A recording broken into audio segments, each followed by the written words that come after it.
What's going on, U.S. History Kids? Back with another video. Today we're going to be talking about the 2000 election. Kind of now we are entering the 21st century, and we're also going to talk a little bit about climate change and spend some time talking about that before we get into some of the other events that occupy a lot of the time and the news and our society in the 2000s. Okay, both events very important. Both have long-lasting legacies and impacts to this day. So let's get into it. So here we go, the 2000 presidential election. Remember, we talked about towards the end of Bill Clinton's presidency, the allegations came up about sexual misconduct, right? And this, he almost got thrown out. But regardless, he was going to be done as president because he was coming up at the end of his 2 terms. So we get to 2000, the 2000 presidential election. You have Al Gore, the guy on the top pictured, and then George W. Bush on the bottom. Al Gore was Bill Clinton's vice president, and then George Bush, the son of George H.W. Bush. Remember, we talked about him not too long ago. In fact, we talked about it in the last lesson. And also the governor of Texas at this time. Now, the election was going to be close. A lot of people, the stain of Bill Clinton also affected Al Gore. And, the Bush name is a pretty powerful name in politics.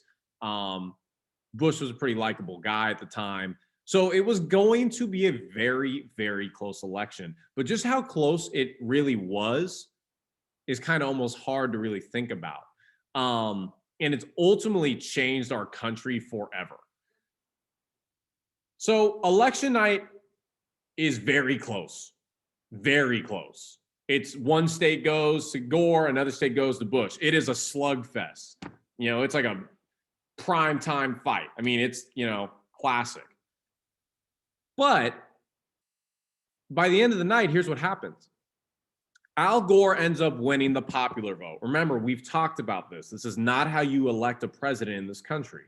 We have the Electoral College, which is dumb. He wins by 500,000 votes. It's not a lot, right? 500,000 votes is like about 0.5%. He won the popular vote by about 0.5%. But again, with the Electoral College, that isn't how you win the presidency. It's all about winning states. Basically, right, if you win a state, if you win the popular vote in a state, even by 1 vote, you take all of that state's electoral votes, right? And the objective is you're trying to get to 270. It's like a video game. You're trying to get to 270. That's the score. Certain states like California, Texas, Florida, New York, they're worth a lot. California's worth over 50, right? 50 electoral votes. Think of it as points. Texas is worth like almost 40. Florida at this time was worth almost 30, right? And that's where good old Florida comes in. It's always Florida. Florida on election night was unbelievably close. We're going to find out how actually close this was. In fact, it was so close, it triggered an automatic recount, a recount of every single vote. And you kind of look there, the pictures. This was kind of in the era still where we didn't really have as sophisticated voting methods as we do now. Florida at the time used this kind of, when we think about it now, this really dumb, outdated method that was called like butterfly ballots, where basically it was like a paper and you punched a hole for the candidate you wanted. But here's the problem. If you didn't punch the hole correctly, it would either leave the hole, like the little hole, either kind of slightly open, still attached. And so there had to be debates of, is that a qualified vote or not? Right? Something is like, oh, I thought I pushed it all the way. You wouldn't even know if your vote counted. There's a lot of murkiness that goes along with this because both sides, the Democrats and Republicans, sent their lawyers down, sent their teams down to try and, double check and make sure the vote count, was the way they wanted to come down. There's a lot of murkiness around what happened in the recount. And this was election night 2000. SpongeBob, I will forever love you for the memes. It ends up going the way of Bush. He only wins after they do the recount by 537 votes. That's nothing. That is like the size of one of the classes here at Mount Eden. This is a national election. 100 million people voted. The election came down to 537 people in Florida, of all places. Okay. Because Florida falls by 537 votes, Bush gets all the electoral votes, he wins the presidency. In the circumstances of the recount are murky. There's a lot of questionable things that happened. The fact that George Bush's brother was the governor and had a lot of political sway. There's questions about that. There's been documentaries about it. It had to go to the Supreme Court. It was a whole thing, right? But ultimately, Bush wins the election by 537 votes. And this election changes the course of not just American history, but world history. It's crazy to think 537 votes changed so much for our country and for our world. And this election really starts to make Americans question the reason why we still use the Electoral College. And again, the fact that, wow, 537 voters changed American history forever. Crazy to think about it. Yeah, who knows what our history would be. And it'll make more sense as we talk about in the upcoming lessons. And of course, it also is like the birth of like the Florida is crazy memes. Joe Exotic isn't on the ballot, dude. It's Florida, dude. It's Florida. So that's that. That's going to lead us into the future of the 21st century, and that's going to change a lot of things for us, and we'll talk about that. But another thing that comes out in the 2000s, and I think is really honestly maybe more important to talk about, is climate change. Climate change first kind of got discovered in the 60s and 70s. A lot of the research was done at UCSD, where we started noticing, shout out UCSD, where we started noticing, the researchers there started noticing temperature changes and rises in the ocean water. They started monitoring that, and they thought that was interesting. But by the 2000s, there was pretty much clear evidence that this was a thing and this was man-made, and we needed to figure it out. Quick review, you should know this, but temperatures are rising because humans are producing more carbon dioxide, and that traps heat in the atmosphere. That trapping of heat then leads to a rise in temperature, which melts the ice caps. That raises sea levels, right? Sea level rise is a big thing of climate change. It also changes weather patterns. Global warming or climate change, it's not just things are getting hotter. That's a part of it. It's actually just making weather systems and patterns more extreme, meaning hurricanes are more powerful. Tornadoes are more powerful. Winters are wetter. And then also we have more harsh droughts, right? So it's just more extremes of weather. Whereas before this was weather, now it's becoming this. Think of it as like bigger crashing waves. Before it was just calm waves. Now it's like this. And that changes a lot of things. There's also pollution and plastic waste that are really out of control. And that leads to like the mass extinction of a lot of different animals and biospheres that we rely on to survive, that we don't even think about, like things like plankton in the ocean, right?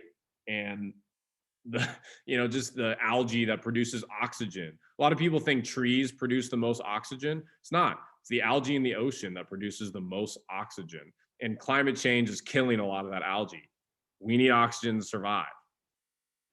Since the Industrial Revolution, which is kind of considered the point of when humans started really affecting the Earth's climate, our temperature, and this was in 2017, has on average rose about 1.6 degrees Fahrenheit. That doesn't seem like a lot, but even small changes can have devastating impacts around the globe. This is what could happen depending in a state. I had to use Florida for this. In a state like Florida, because it's so this is what could happen. Florida could be underwater depending on how much sea level rise happens. And yet the majority of Floridians voted for a candidate who doesn't believe in climate change. This is what could happen to Florida. Miami, gone. Tampa, gone. The state would just shrink dramatically and be underwater. I'll show you on the lesson in class what will happen here in the Bay Area. Animals are dying. That's a polar bear that you can tell is very emaciated, right? Huge shifts in population declines around the world.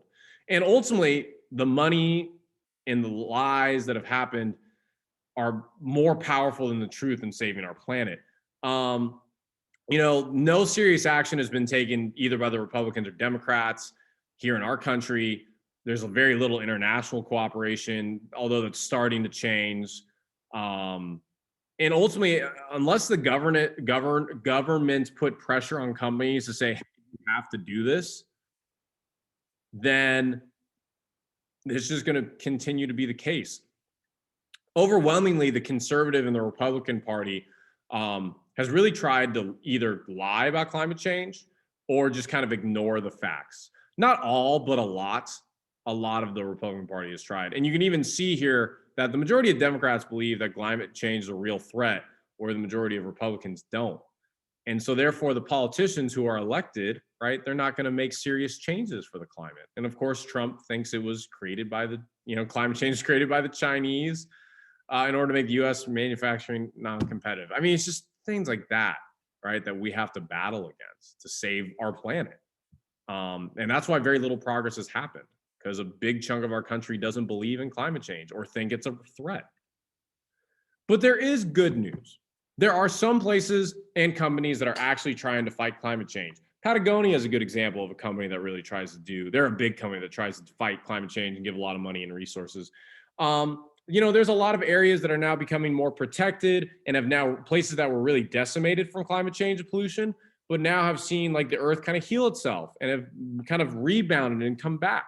California, for us here, we're one of the most progressive states when it comes to fighting climate change. We ban a lot of plastics. That's why you don't see plastic straws anymore.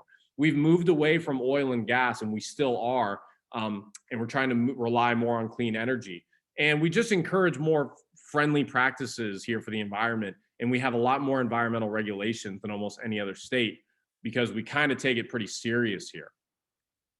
And here's just a list of some things that we all can do to help save our earth, because we are running out of time and it's going to really affect us unless we take changes. So here are things we can do on our own. Number one, vote for politicians who actually believe in climate change and want to support climate change. That's my advice to you. Okay. Right.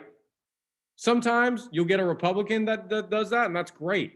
Overwhelmingly, you're going to get Democrats that support climate change, right? We need to get people in government that will protect our earth, because we are running out of time and the governments are not making changes. We need to start doing this. We need to elect those people in. Number two, this is the hard one. I'm working on this. We got to eat less meat, drink less milk. This is hard. This is very impactful, though. It's hard. I've been working on this for the past 2 years. I've moved away from dairy milk. I used to have with my protein shakes, I do dairy milk. But now, dude, I do this thing called Ripple, and it's made of peas, little plant green peas. That's what it's made of. It actually tastes pretty good. I know you're thinking, what the heck? It's actually pretty good. And I also try to eat veggie more often than I used to when I go out. I'm still not perfect. I love a burger. I'll have birria tacos, but just in moderation, right? So let's try to work on that. Number three, don't buy as many things. Make sure the things you have last, right? Don't just keep buying a car every couple of years. Run it into the ground. Don't keep buying things on Amazon, right?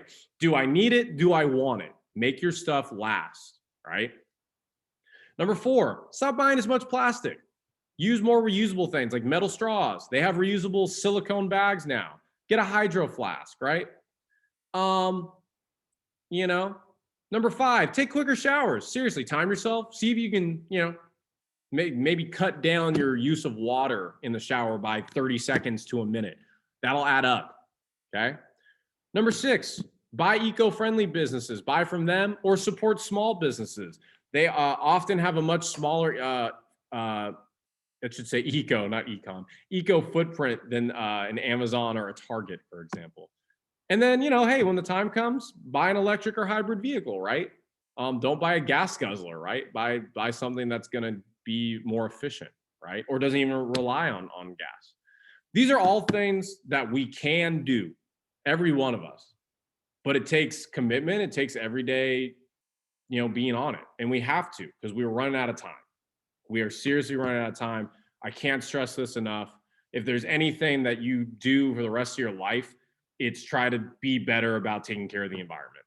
And if that's something you take away from this class, or I don't know how, but we need to do it because we are running out of time. And future generations are going to look at what we did right now, and it's going to change the course of our history forever. And with that, I think that's all we have. I will talk to you guys in our next class, and keep it rocking.